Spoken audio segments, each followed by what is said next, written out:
Idol, for today's ating vlog, maayong hapon po mga kaidol. Yan, ito pakita ko sa inyo mga kaidol, nangyari dito sa sa basakan ng aking tito. Yan, pakita ko sa inyo mga kaidol ha. Ito po ay mga kaidol, mulay nga na lagi mga kaidol kanang dili bitaw siya masyado matiman sa nag-maintain kay daghang gikuan trabaho. Mana karon nasunog siya sa bunhok mga kaidol. Yan o, nakita niyo nga sunog kayo sa mga kaidol kung ikumpara nimo diri sa kabila, di ba? Magkalapit sila mga kaidol, oh, magkalapit lang isa sa gilid ng kanal, yan oh. Pero wala sa naapektuhan mga kaidol kasi naprotektahan siya mga kaidol sa siging spray. Ito wala na spray mga kaidol kay ganito ang mangyari. Ito po ay nasakit sa bunhok. Bunhok po mga kaidol. Yan, gibunhok po to lahat. Isang hektarya. Sunog lahat mga kaidol. Yan mga kaidol. Ito na mga kaidol oh. Kita nyo. Ito oh. Wala na. Sunog na talaga oh mga kaidol oh. Ito. Pero tingnan mo sa kabila mga kaidol. Tingnan nyo sa kabila. Yan mga kaidol. Tingnan nyo mga kaidol. Kahit sa magkatabi lang sila mga kaidol, pero hindi kasi naepektuhan sa bunhok nga area to, nabunhukan ito. Pag hindi sa ma-sprayan to mga kaidol, tatapot talaga dito sa kabila. Yan oh, tingnan nyo. Di ba ganda? Oh. Oh, tingnan nyo mga kaidol. Kaysa dire mga kaidol oh, tingnan mo. Kahit isang hektarya to mga kaidol, hurot siya mga kaidol.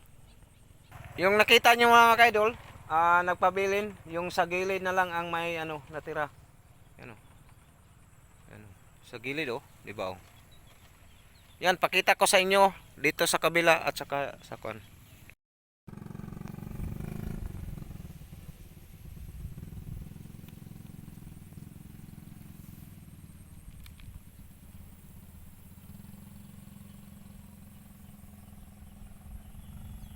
Yan mga kaidol oh. Tingnan nyo mga kaidol.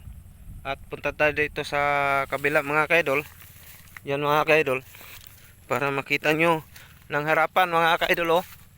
Yan oh. Yan. Sunog talaga mga kaidol. Isang hektarya po to mga kaidol. Pero ito lang ang natira sa gilid lang ito mga kaidol oh. Sa gilid. Yung ma-harvest niya. Pero wala yan. Mga may lang na isang sako ito sa lahat sa gilid ito mga kaidol oh. Hanggang doon sa nakita na diha mga kaidol nga na medyo na green diha padulong dito katong nay bayabas. Yan mga kaidol oh, kanang nay bayabas ato nga diha kutob diha. Tapos kutob anang nay green na humay, kutob anang galingan diha hanggang dito mga kaidol. Hanggang dito. Isang hektarya nasunog dahil sa bunhok. Hindi nasa naapsan sa pag-spray mga kaidol kasi bihira sa nabisitahan siguro po ni siya mga kaidol. Wala po kayo siya na-spray. Purag nakita na mo ni kausara siya na-sprayan.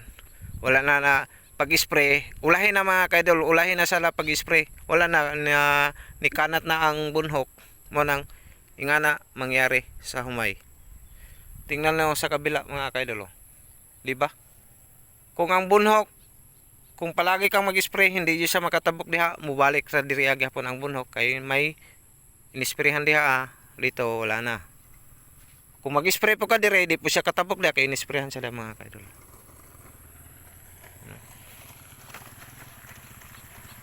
Iba sa mga kaidol, ito lang na iba, kahit dito green siya, makita nyo hanggang dito yan oh.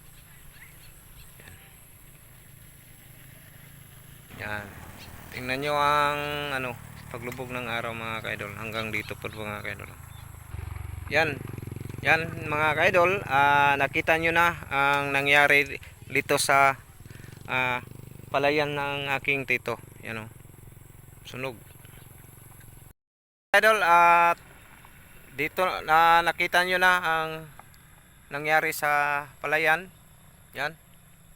Siguro ngayon nga season nga ting harvest, walay ma-harvest to mga kaidol.